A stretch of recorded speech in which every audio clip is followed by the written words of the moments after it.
What we're gonna make over here is a dirt hole set. You wanna have a piece of backing to have behind your trap.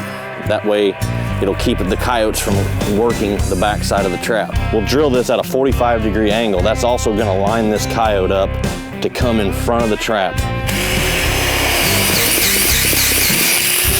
Now we've got to dig the trap bed in front of the trap. We'll dig this trap bed and we're gonna slightly offset this to the left. All right, we're digging this trap bed just deep enough so that when we set it in there, it's gonna be just under the level flush of the ground. We also, I'll do this. I'll dig a little hole right in the center of it. This is gonna give your extra chain somewhere to sit so that that trap doesn't wanna rock on top of that chain. I really like a pan cover, holds up in inclement weather. Now what this does is we hook this in the pan and it lays underneath the jaws. We set the trap, flip the dog over. All right, now we've got that trap set. That trap's ready to go. Now the purpose of this pan cover, it lays underneath the jaws. When we sift dirt back over the top of this, it's gonna keep the dirt from going underneath the pan, because if there's dirt under the pan, it won't depress whenever the coyote steps on it. It makes basically the whole inside of this jaw the pan, because if he steps over here, it drags the pan down, so it increases your kill area on this trap. When he comes up here, he's smelling all this scent. He sees this hole, he lines up. You've got the 45-degree angle of that hole right. He's coming to the front side. You just wanna make it kind of a natural step for him to make.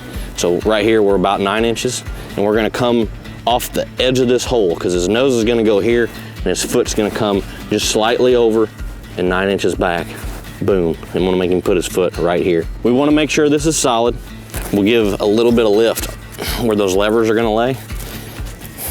He's much more solid on all 4 corners.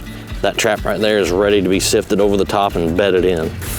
Basically what we're doing is we're just building a mountain right over the top of that trap. Next thing you gotta do is find your pan. You always wanna know where that's at so you're not firing the trap off. So we just move this stuff out of the way. You're basically just putting it back over the jaws of the trap, because that's where we're gonna pack that dirt. Grab the levers, make sure the trap is in there solid, and it is. Pack the trap in. You want that to be extremely firm, and then flatten all this back out, making it look natural. There's no raised edges. There's nothing that looks fishy.